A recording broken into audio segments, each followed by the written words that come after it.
Karibu kwa mara nyingine tena mtazamaji wa The World News katika kipindi hiki cha ulimwengu wa siasa. Mimi ni Adam Hussein. Korea Kaskazini imesema kwamba katika mwaka 2026 ni mwaka wa kuongeza na kuimarisha uzalishaji wa makombora. Kim Jong-un, kiongozi mkuu wa Korea Kaskazini, amehimiza kupanua utengenezaji wa makombora na lengo ni kuimarisha na kuzuia vita. Uongozi wa Korea Kaskazini chini ya Kim Jong-un umewaamuru maafisa kuongeza kasi ya utengenezaji wa makombora na kujenga viwanda zaidi ili kukidhi hitaji la jeshi la kutengeneza makombora. Hata hivyo, mpango wa Korea Kaskazini ni mpango wa muda mrefu, mpango ambao Korea Kaskazini inaamini ni katika kutengeneza mazingira ya nchi hiyo kuwa miongoni mwa nchi zenye uwezo katika uwanja wa kijeshi pamoja na kiulinzi. Kiongozi wake Kim Jong-un ametoa wito wa upanuzi zaidi wa uwezo wa kutengeneza makombora na katika nchi hiyo wakati wa ukaguzi wa makampuni makubwa ya viwanda vya kutengeneza silaha, vyombo vya habari vya serikali vimeripoti Ijumaa. Kim amefuatana na maafisa wakuu, ametembelea biashara kuu za silaha, akisisitiza uboreshaji wa viwanda vya kisasa na uimarishaji wa misingi ya kiufundi ili kukidhi mahitaji ya uendeshaji wa jeshi la watu wa Korea.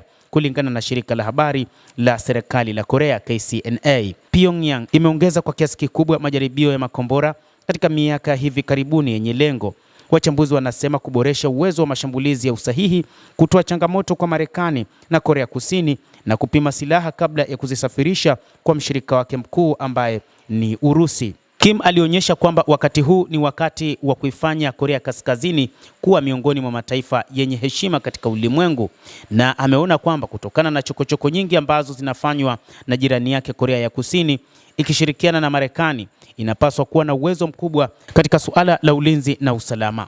Kim aliangazia umuhimu wa kuifanya sekta ya silaha kuwa ya kisasa kupitia uundaji wa biashara mpya na uboreshaji wa viwanda vilivyopo, akisema kwamba utengenezaji wa makombora ikiwa ni yale ya nyuklia una jukumu kuu katika kuimarisha uzuiaji wa vita. Siku ya Alhamisi, KCNA imeripoti kwamba Kim alikagua manowari ya kimkakati ya kuongozwa yenye tani 870 ya nyuklia yenye uwezo wa chini ya ujenzi na kuita mipango ya Korea Kusini ya kuunda manowari zinazotumia nyuklia za Marekani kuwa ni kitendo cha kukera na tishio kwa utulivu wa kikanda. KCNA ilisema Pyongyang inatengeneza manowari inayotumia nyuklia yenye makombora ya kuongozwa, mradi ambao ulizinduliwa kwa mara ya kwanza mnamo mwezi Machi.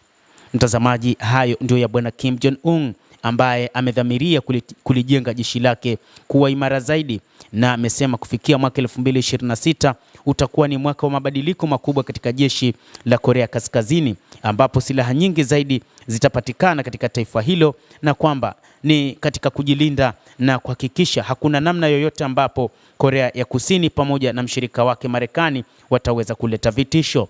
Endelea kutufuatilia mtazamaji, lakini usisahau kulike, usisahau kucomment, kadhalika na kusubscribe channel yetu hii ili upate habari hizi kwa mapana kupitia The World News. Mimi ni Adam Hussein, endelea kuwa nasi wakati wote, endelea kutufuatilia uweze kufahamu ya ulimwenguni.